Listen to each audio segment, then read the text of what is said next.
Assalamualaikum warahmatullahi wabarakatuh. Halo hai semuanya, selamat datang pada video pembelajaran saya yang kesekian kalinya. Jadi teman-teman, pada video ini saya bakal membahas terkait dengan materi yaitu manajemen pendidikan dasar, menengah, dan tinggi. Jadi langsung saja. Manajemen pendidikan dasar, menengah, dan tinggi. Jadi teman-teman, manajemen pendidikan itu kan merupakan sebuah seni, yaitu mengelola sumber daya atau SDM, yaitu baik dari manusia, kurikulum, sarana, fasilitas, dan lain sebagainya, untuk bertujuan mencapai tujuan belajar. Nah, di Indonesia ini, pengelolaan ini dibagi menjadi 3 jenjang, yaitu untuk memastikan bahwasanya kurikulum dan metode pengajaran itu sesuai dengan usia serta kebutuhan para peserta didik. Manajemen pendidikan dasar SD atau MI. Nah, pada jenjang pendidikan dasar, manajemen itu ditekankan kepada pengembangan karakter dan kemampuan dasar seperti membaca, menulis, berhitung.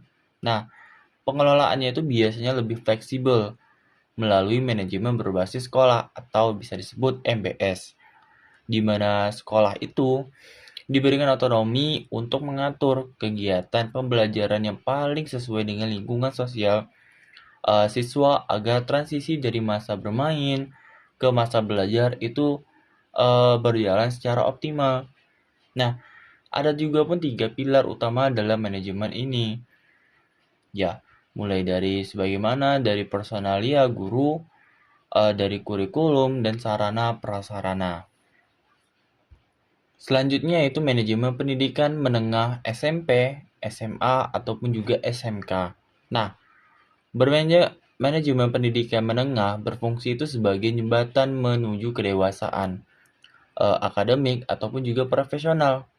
Nah, pada manajemen pendidikan di sini, yaitu SMP, SMA, atau SMK, itu tuh bertuju sebagai pengarah minat siswa dengan melalui penjurusan.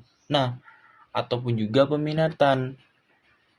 Loh, tantangannya utamanya itu adalah menyelaraskan kurikulum dengan standar kompetensi yang dibutuhkan di perguruan tinggi atau kebutuhan dunia industri bagi keseolah jurusan tersebut. Di mana ketika manajemen di tingkat ini kita tuh mulai mengarahkan sebagaimana siswa itu Kak gimana ya, masuk jalur akademik atau vokasi itu ke jurusan. Nah, tugas pengelola di sini atau manajemen di sini itu adalah memastikan kurikulum itu relevan dengan kebutuhan dunia kerja ataupun juga persiapan kuliah. Nah, serta dengan memberikan bimbingan konseling yang kuat untuk masa depan para siswa. Selanjutnya adalah dengan manajemen pendidikan.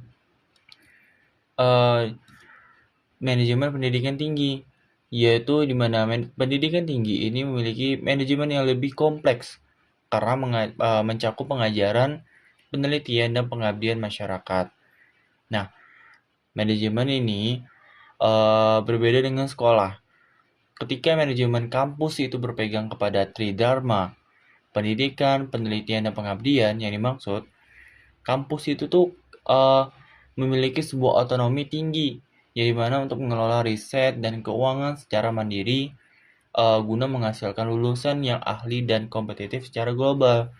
Maka dengan itu, saat di fokus utamanya adalah menghasilkan inovasi ilmu pengetahuan dan lulusan yang memiliki keahlian spesifik serta daya saing tinggi di pasar kerja global.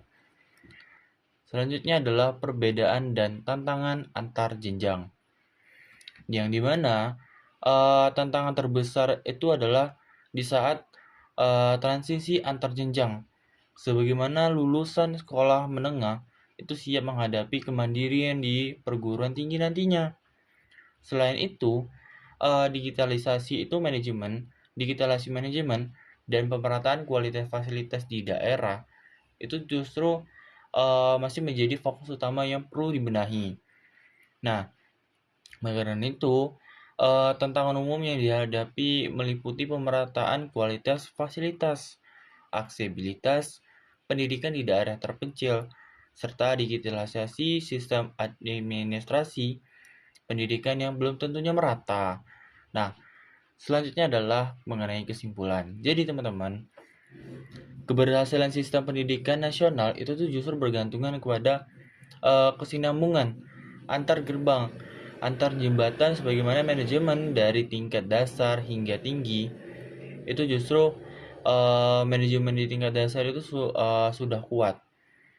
Yang dimana dengan tata kelola yang rapi, transparan, dan adaptif, itu sistem pendidikan itu dapat mencetak sumber daya manusia yang unggul dan siap menghadapi perubahan zaman. Nah, that's why manajemen pendidikan itu bukan hanya soal administrasi, melainkan sebagaimana upaya strategis untuk menciptakan lingkungan belajar yang mendukung pertumbuhan potensi manusia itu secara utuh. Nah, jadi segitu saja penyampaian akan sebuah materi yang sebagaimana ini mengkaitkan akan manajemen pendidikan dasar, baik itu dari menengah dan juga tinggi. Saya akhiri, Assalamualaikum warahmatullahi wabarakatuh.